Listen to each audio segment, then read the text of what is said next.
de ambos. Ya estamos de regreso y ya están con nosotros. Usted ya los escucha, Samuel Roa, periodista como todos los viernes. Bienvenido, Samuel, ¿cómo estás? Hola, Erika, muy bien, muchas gracias. Israel López Monsiváis, politólogo, académico, investigador, ¿cómo estás? Bienvenido. Buenos días. Qué gusto me da tenerlos aquí. Ya teníamos ganas de hacer un ejercicio como este porque, a ver, primero, Samuel, hablábamos de Beatriz Paredes, que de pronto la percepción es que es una mujer tremendamente seria, formal, muy armada en el discurso, en la retórica, etcétera. Pero la verdad es que, yo lo decía, de pronto parece que más bien el PRI es el que le estorba a Beatriz Paredes, ¿no? Beatriz Paredes, muy buenos días, Erika, Israel, un gusto. Yo creo que es una mujer hecha básicamente en el sistema, ¿no? Aunque siempre ella había estado siendo una parte del antisistema, hay que recordar las raíces de Beatriz Paredes en el sector campesino. Ella viene emanada de esa escuela de aquellos grandes líderes que hubo en la CNC y que, bueno, fincaron un sector corporativista dentro del PRI, ¿no?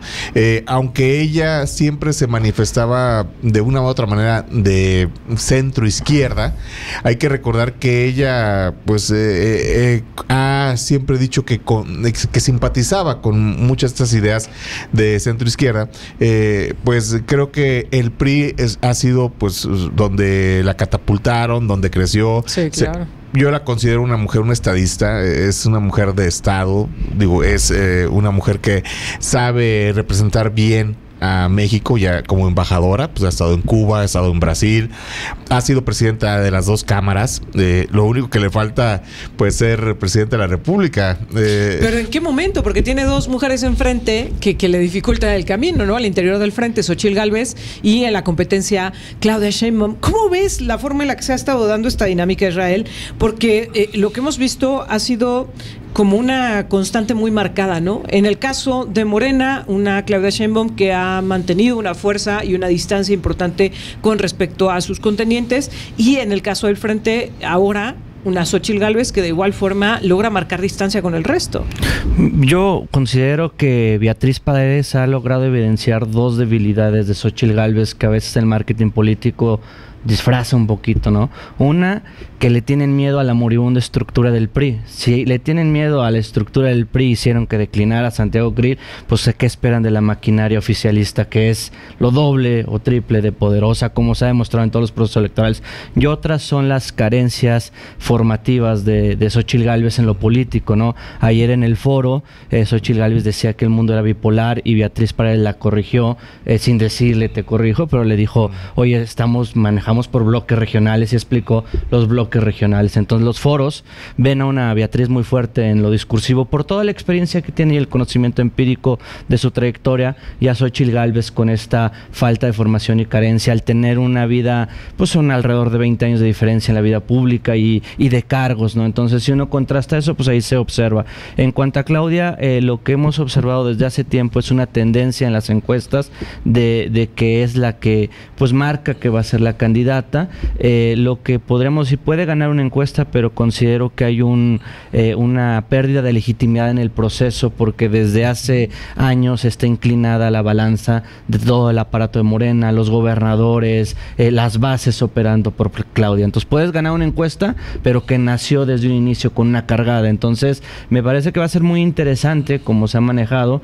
Son dos procesos muy distintos. Creo que el del frente opositor es más interesante por lo mediático, da más nota al hacer foros, a esto, al otro, pero el otro proceso también tiene cuestiones interesantes porque es silencioso, pero están movilizando todas sus bases y estructuras.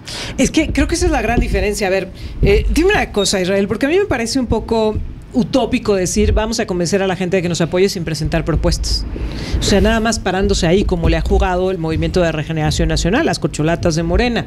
Marcelo Ebrard un poco saliéndose de ese guión, pero en general pensando que con ir a encontrarse con la gente ya con eso los van a lograr convencer. En el caso del Frente, como que han un poco entendido que así no funciona, y entonces justo los temas de los foros han sido las problemáticas que se viven en este país, y ahí medio escondido, pero lo que va de por medio pues son propuestas que están poniendo sobre la mesa. No, por supuesto, y nos sirven muchísimo para ir conociendo los perfiles de los candidatos, pero no basta.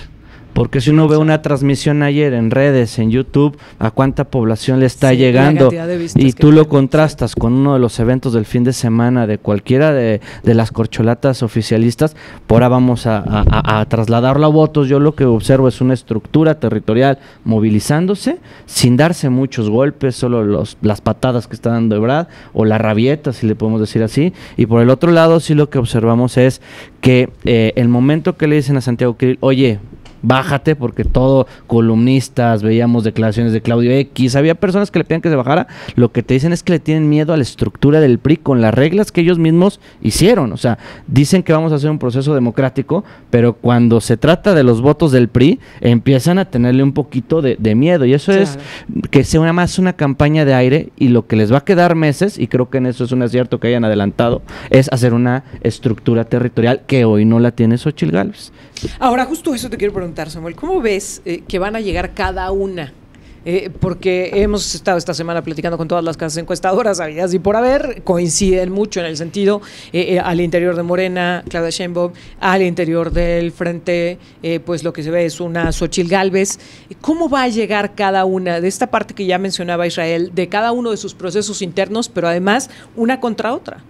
Yo creo que yo sigo sosteniendo la teoría de que las encuestas es como comprar amor, ¿no? Es como cuando vas a un centro nocturno y compras amor, ¿no? Las encuestas... No te sé decir de eso, Samuel, pero el colectivo ya tú lo nos dice, contarás. ¿no? A ver, el explícanos. colectivo lo dice, no, el primo de un amigo. Creo que esa parte, las encuestas, pues se ha sido cuestionando mucho a lo largo de los últimos años, y lo vimos en la última elección del Estado de México, cómo al INE le faltan dientes. Hay el protocolo legal para órgano sancionador para las encuestas, pero ¿qué pasaba con las redes sociales? Que eran la mejor plataforma para las encuestas, para poder generar pues infodemia, desinformación. En muchos de los casos había casas encuestadoras, Patito, que pues decían, Delfina Gómez le lleva 70% de ventaja a Alejandra del Moral, y la ventaja resultó muy reducida, ¿no? Un 7-8%, que fue el resultado final. Entonces las encuestas hablaban, ahora sí que, a ver, eran encuestas a billetazos. Yo creo que en esta cuestión, yo sigo insistiendo, y ya lo estamos. ¿Que nada está escrito? Que nada está escrito. Bueno, sí está escrito. El presidente ya dijo que es Claudia. Punto. O sea, desde el inicio, desde que antes de que pariera la burra, como dicen en el pueblo, ya se sabía que era burro, ¿no? Entonces, pues ya aquí es un tema de, ya sabemos que es Claudia. El show que hizo el presidente con esto de la gira de las corcholatas, pues no era más que el presidente estaba preparando el terreno para darle una legitimidad. Entonces creo que Marcelo Ebrard se siente traicionado, igual a Dan Augusto se le ve ya... Está enojado. ¿Qué tal este codazo que soltó esta semana? O sea, ya es un hombre que ya emocionalmente no está disponible. O sea, ¿por qué? Sí. Porque se sintió usado por su amigo, por su hermano. Así como fue una diputada, pudo haber sido cualquier señora, una viejita que se le acercó, y él por lo pronto ya soltó codazo. Eso habla del estado de ánimo que ya trae. Porque el licenciado Dan es un tipo agradable. Cuando tú lo tratas, es un tipo muy agradable, es un hombre del trópico, como son los de esta zona, o los que somos de esa zona, ¿no? Y creo que en esta situación, pues no hay que buscarle más. Las encuestas, pues es algo para legitimar a Claudia. Sí. Digo, yo no creo que lleve un 50% por encima de Marcelo, porque, a ver, en la Cámara de Diputados ya hay 135 diputados en contra de Claudia Sheinbaum. Están a favor de Marcelo Ebrard. Súmale de la mayoría que tiene Morena, de 255, si no me equivoco, que es lo que está en el bloque, pues la mayor parte no está con Claudia Sheinbaum. Entonces ahí también es un reflejo, contrasta con lo que tienen las encuestas, ¿no? Que te dicen, va arriba, sí, pero si fuera arriba yo no la viera tan nerviosa. Pero es que se va a hacer el mecanismo, a final de cuentas, el de las encuestas. Me interesa qué tienes que decir, Israel, pero tengo que hacer una pausa. Estoy platicando esta mañana con Samuel Roa, Israel López Monsiváis, enseguida estamos de regreso. Estamos de regreso, estamos platicando con Samuel Roa, periodista, Israel López Monsiváis, investigador, politólogo, académico. Y me quedé contigo, Israel, porque a ver, decía Samuel que él en este tema de las encuestas tiene sus reservas. Lo dijo de otra manera, pero es prácticamente eso. ¿Tú qué dices? No, yo creo que existen encuestas serias, nada más hay que ver la nota metodológica y ver qué tan cercanos está. Pero además el método de definición de Morena van a ser las encuestas. Y considero que en la cultura política Andrés Manuel introdujo un método, Morena lo abrazó y la oposición le copió. Esa es la realidad, o sea, ahora también hasta la oposición le copió el método a Morena. Lo que uno esperaría es que los partidos caminaran a primarias abiertas obligatorias, donde la militancia decidiera, ¿no? Pero aquí en los dos lados hay disputa por las encuestas, ¿no? Que si telefónica, que si en redes o casa habitación. Pero el que introdujo el método es Andrés Manuel, su partido lo atacó y ahora hasta la oposición también lo abraza cuando uno hubiera esperado un método más democrático con la militancia votando, no este bodrio que nos presentan de 50% en encuestas, 50% votación de los que se registraron. Entonces, creo que lo que debe pasar en los siguientes procesos... Que ahí es como más bien una decisión salomónica, ¿no? De decir, le preguntamos a la gente porque queremos que vean que nos abrimos a ustedes, pero... además decidimos aquí adentro. Y el Frente tiene un problema porque en redes es muy fuerte Xochitl. O sea, en la de México Elige pero es puro redes, ¿no? En Casa Habitación es muy Beatriz la empareja y la telefónica. Entonces, el método es la disputa porque los priistas se sienten fuertes por la estructura que les da la ponderación del otro 50%. Cuando había un acuerdo de si le vas en las otras dos elecciones, que fue la del Estado de México y la de Coahuila, tú pones el candidato y ya había el acuerdo para que la presidencial cayera en manos de Acción Nacional. Pero el mismo impulso en momento de Xóchitl Gálvez, abrir el método, la buen desempeño de Beatriz, ahora hace que desconfíen de esos acuerdos que habían tenido. Entonces, quisieron poner unas reglas, pero esas reglas ahorita les estorban porque esta estructura del PRI la tiene el PRI. Entonces, eso es el riesgo que corren ellos. Considero que todavía hay una tendencia que nos dice que Xóchitl va a ser la candidata. El problema va a ser qué tan cerrado va a ser esa votación. Claro. Si no arrasa Xóchitl, no es tan competitiva como nos la quieren vender, porque si no eres capaz de vencer una política de los 70 y a la moribunda estructura del PRI que ha perdido 11 elecciones, ¿cómo esperas ganar al oficialismo? Esa es mi duda. Ahora, quiero poner justo en este contrapeso mujer contra mujer. A ver, ¿qué es lo que representan Claudia Sheinbaum en primer lugar, Israel? Pues yo creo que para mí Claudia Sheinbaum es una académica, científica que tiene su trayectoria propia. Xóchitl Gálvez es una empresaria exitosa, política exitosa, y que es una buena noticia que existan por el momento 75% de probabilidades que nos gobierne una mujer, porque todavía contamos a Marcelo Ebrard con un 25% ahí, pero todos los demás perfiles digamos que son mujeres. Entonces para mí es una buena noticia. Creo que en un país tan machista eso hay que abrazarlo. Sí, claro. Eso es un éxito, eso es lo primero. Lo segundo es que las dos tienen valores progresistas. Defienden la agenda LGBT, el matrimonio igualitario, la identidad. Entonces, en ese sentido, va a haber una defensa de los derechos. El que se va a quedar huérfano es el voto conservador clásico del panismo. Pero de que hay que no hay un perfil de extrema derecha como ha surgido en otros lados de América Latina, eso es una buena noticia, porque Xóchitl puede ser en lo económico de derechas, pero es de valores progresistas. Las dos tienen política ambiental, las dos tienen trabajo en materia ambiental en sus distintas áreas, una como ingeniera, la otra es doctora en ingeniería. Entonces creo que son buenas noticias eso. Después ya vendrán las filias y fobias de cada militante, pero lo primero que me da gusto que dos mujeres estén en la contienda, que va... Y dos mujeres preparadas. Sí, aparte de eso, que las dos... Que no es un tema de género, que es un tema de preparación. Trayectoria propia, y que ojalá acaben los ataques contra ella, porque de Claudia dicen que la calca y de Xóchitl dicen que la colocaron los hombres. Yo considero que es violencia política de género contra las dos y debe parar esa violencia de política de género contra las dos. Las dos tienen una trayectoria propia y que escucharlas, y es una buena noticia. Valores progresistas, política ambiental, y que tengamos la primera mujer presidenta me parece una buena noticia. Se los tengo que preguntar a los dos, Samuel, porque tú tienes una amplia experiencia periodística, Israel, porque tú precisamente estudias estas cosas. ¿Habíamos tenido en México perfiles de candidatos tan preparados como los que hoy tenemos? Yo creo que no. lo que yo coincido con muchos puntos que dice Israel, y ahí empiezan a ver las líneas de coincidencia. Dijo dos cosas importantes antes de entrar al aire. La preparación de Claudia Sheinbaum es una científica, sí, reconocida a nivel mundial, pero que no genera, a veces, no tiene esa seducción política. En el caso de Xóchitl Gálvez, es una mujer exitosa, como dijo Israel, sí, efectivamente, pero sí es genera esa emoción, genera ese diálogo. Mucho más carismática. Mucho más carismática. O sea, son mujeres de este nuevo orden ante un machismo político que está muy incrustado en nuestro ADN, en nuestra sociedad.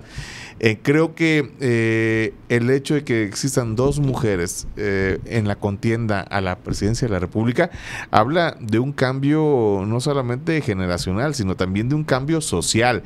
Y las tendencias en el mundo, digo, Israel no me dejará mentir, por ejemplo, lo vimos en Estados Unidos, Hillary contra Trump, ¿no? Era un hombre contra una mujer. Ahí que se impone el machismo político. Gana Trump este discurso mucho más violento, vendedor de ilusiones, estafador emocional que puede ser en ocasiones Trump. A ver, me llevas a la siguiente pregunta. ¿Qué le conviene más a un país como México? ¿Un buen candidato, o en este caso una buena candidata, o una buena gobernante? Porque creo que es el gran dilema que han tenido los partidos políticos. Necesitamos un estadista, alguien que concilie, alguien que vuelva a generar un clima de certidumbre. Estamos cayendo a niveles globales en los índices de inversión.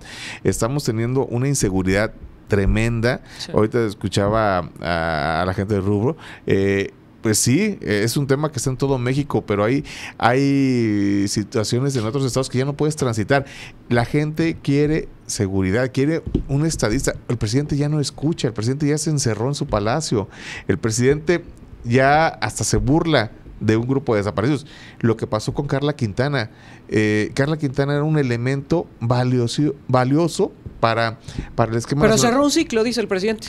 Híjole, la frivolidad con lo que lo dice. Sí, claro.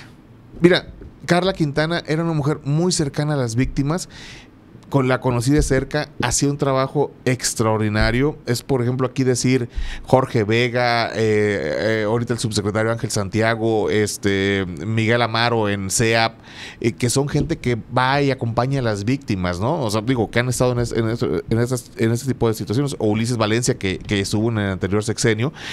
Son elementos que se comprometen y entienden y llevan un acompañamiento. Esos funcionarios que necesitan las víctimas. Y Claudia Quintana era eso. Claudia Quintana andaba en el cerro buscando víctimas. Andaba con los colectivos. El presidente, con una facilidad, le da una patada y por discrepancias. Ella tuvo discrepancias por el tema de los desaparecidos. Son 111,000 desaparecidos en el país. Y en este sexenio es la mayor parte de los desaparecidos, más que con Calderón. Claro, pero al presidente no le gustan esos temas. Entonces, a lo que me decías, sí necesitamos un estadista, una mujer de Estado, porque la contienda va a ser entre mujeres, coincido en muchos temas con el maestro Israel. Está dando una radiografía de lo que va a ser el proceso electoral, o ya lo que es ya el proceso electoral, ya prácticamente, aunque no lo hemos visto. El único que no lo reconoce es el INE, ¿no? Todos sabemos que estamos en el proceso electoral. El proceso electoral es como el Sancho, todo el mundo sabe que existe, pero nadie lo ve, ¿no? Entonces, en esta cuestión, sí necesitamos alguien que concilie, alguien que construya acuerdos. Somos un país de instituciones, recuperar esa dinámica y no abaratar la política, como dijo Beatriz Paredes. Y aquí ver si el PRI no se deja seducir, porque ya en algunas columnas ya se empieza a manejar que pues se le están inyectando de algunos gobernadores de Morena y de aliados, le están inyectando al tema de Beatriz Paredes pues recursos para poderla subir. Efectivamente, Beatriz es una mujer con mucho más formación política, con mucho más talante que Xóchitl. Xóchitl pues le está apostando al carisma, y como te lo he dicho, en el 2000 nos fuimos con el ranchero irreverente, en el 2006 con el hijo desobediente, 12 con el político de telenovela, y en el 18 el hombre que luchaba contra el sistema, el gran luchador social. ¿Hoy qué vendrá? vamos a estar, Sí, ¿a qué le vamos a apostar? vamos a apostarle a un perfil emanado también de nuestra cultura, ¿no? Porque el mexicano, pues, o vamos sacado de alguna novela, ¿no? Simplemente María o María Isabel, ¿no? Entonces, creo que esta cuestión sí es muy importante, y lo que dijo Israel tiene mucho de razón. Y esto enriquece, y yo creo que la gente que hoy nos está escuchando, los tres puntos de vista, la formación académica que tiene el maestro Israel López, y lo que yo desde nuestra perspectiva periodística creo que nos debe generar un perfil, un análisis crítico de lo que estamos viviendo hoy en México. Y que la gente participe. Ayer estuvieron con nosotros Horacio Sánchez, Amado, y nos decían, es que la gente te tiene que involucrar, la gente tiene que participar, y por supuesto, creo que es el punto fundamental, pero vuelvo a la pregunta, Israel, ¿qué es lo que necesitamos? ¿Qué es lo que se necesita en este país? ¿Un buen candidato o un buen gobernante? Pues ambas. Para ganar una campaña necesitas un buen candidato. Ese es el gran dilema de los partidos. Aquí lo que yo observo es, en el oficialismo sí existe un proyecto de nación. Lo tienen claro, lo vienen trabajando y está. La incógnita de Xóchitl es que no ha presentado un proyecto de nación, y lo que a mí me preocuparía es el paquete de Xóchitl, ¿no? Ella es excelente, pero todos los impresentables que la acompañan y que van a estar en la Cámara de Senadores o en la de Diputados, ese es un problema, ¿no? O sea, cuando tú vienes con todos esos negativos y los vas acomodando, y parece que le van a ir casi acomodando el gabinete, ¿cuánta movilidad va a tener en un hipotético gobierno, no? Claro. Y la otra que me preocuparía es en la gobernabilidad del país en caso de un hipotético triunfo de Xóchitl. ¿Vas a tener a la mayoría de los gobernadores en contra? No vas a ganar las dos cámaras. Entonces, cualquier proyecto que intente Xóchitl Gálvez va a tener, o sea, un presupuesto no va a tener mayorías en el Congreso. Entonces, sería una presidenta como las que hemos visto, tal vez Guillermo Lasso en Ecuador, Pedro Castillo en Perú, muy débil. Y eso no lo han empezado a calibrar, O sea, no va a llegar con mayorías. Pero ninguna de las dos, yo visualizo que ni Xóchitl ni Claudia van a tener la mayoría. Pero es más fácil que Claudia construya una mayoría al ser Morena el que se encamina a ganar la mayoría simple, cuando menos, y tener más número de diputados con Morena como marca. Entonces, me parece que aparte son 9 gobernaturas en disputa. Jalisco, con lo que está haciendo Alfaro, se le está entregando en bandeja de plata a una estructura de Morena, porque si el Movimiento Ciudadano no cierra filas, Morena va a llegar con su estructura y la va a disputar Jalisco. Entonces, los triunfos que tenían tan seguros ya no van a ser tan seguros. Entonces, yo me imagino un escenario más complicado para lograr la gobernabilidad en el caso de Xóchitl que en el caso de Claudia, que tienen ya más 6 años trabajando. Ese es y el gabinete de Xóchitl a mí me pondría a pensar, ¿no? O sea, Gurría, ¿a quién le representa? Santiago Krill, ¿a quién le representa? Y lo digo como una generación de jóvenes. Es necesario un cambio generacional. Sí. La generación de la transición democrática quedó a deber. ¿Desde cuándo necesitamos? Y si le dan una pluria a Santiago Krill otra vez al Senado, o si lo hacen coordinador de campaña, el mensaje a los jóvenes, ¿cuál es? Sí. Gurría, Santiago Krill y Delfonso Guajardo. Entonces, Santiago Krill, el cártel inmobiliario al poder, ¿no? Sí. Digo, este cártel inmobiliario que tanto se ha señalado, ¿no? Que se entiende la estrategia de Xóchitl de decirle, vente, juega conmigo, pero que... Ojalá que cuando gane, de un manotazo en la mesa, y a todos esos intelectuales orgánicos que ya no se les está leyendo, de una sacudida y haga su propio equipo. A mí me parece que es un problema que yo noto en la universidad. Los jóvenes no conectan con esa generación de políticos. Claro. Y si piensan que la medicina para estos 6 años, como ellos llaman, de desastre, es regresar a los otros 20 años de corrupción, de desigualdad y todo eso que representaba, no están leyendo, por ejemplo, la encuesta de INEGI, no están leyendo la encuesta de Coneval, no están leyendo, o sea, si piensan que regresar a Gurría, secretario de Hacienda de Zedillo, con lo que ha dado Coneval, entonces yo creo que ahí tienen un error de lectura y de proyecto de nación. Hay muy buenos economistas, tanto en la UNAM, que pueden representar un cambio generacional. Gente que venía con Arturo Herrera, que creo que puede que se quedó en Banco de México y en Hacienda, ¿no? Que pueden construir lo que él dice, un cambio generacional de funcionarios.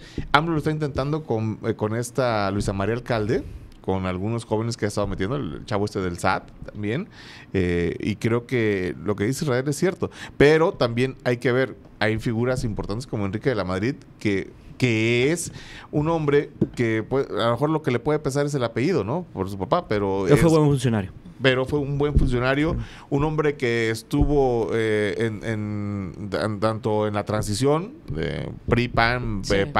PAN-PRI, y creo que y construyó lo que fue la financiera rural, que fue un error de este actual gobierno desmantelarla. Destruyó el campo ya el presidente López Obrador al destruir financiera rural, y creo que Gurría, pues un hombre exitoso. Vámonos a nombrarlo en un consejo de administración de Pemex, a lo mejor, como fue una figura internacional de la OCDE. Sí, claro. Pero a mí no me representa, como dice Israel, a mí no me representa. Pero ha Gurría. puesto sobre la mesa un tema que nos deja tarea para la próxima ocasión, que es con quién se va a gobernar, porque hasta hoy nos hemos centrado en las figuras, en quiénes podrían ser las candidatas a la presidencia de la República, pero con quién se van a acompañar, ese va a ser todavía interesante, dime cómo tanto en llamas. gabinetes como en el legislativo. Alito en una pluri, ¿cuál va a ser No, el mensaje? olvídate. Marco Olvídate. Cortés en una pluri. O sea, todo lo que logró Xóchitl, cuando saquen la lista de las pluris, mira, va a disminuir. Sí, claro. Sí, Les agradezco mucho que hayan estado con nosotros. Nos ha Gracias. acabado el tiempo. Israel, muchas pero gracias. platicamos muy pronto, ¿les parece? Samuel, nos Un vemos la gusto próxima semana. compartir micrófono con Israel. Samuel Roa, muchas Erika. gracias. Saludos. Israel López Monsiváis, como siempre, muchas gracias por estar con nosotros.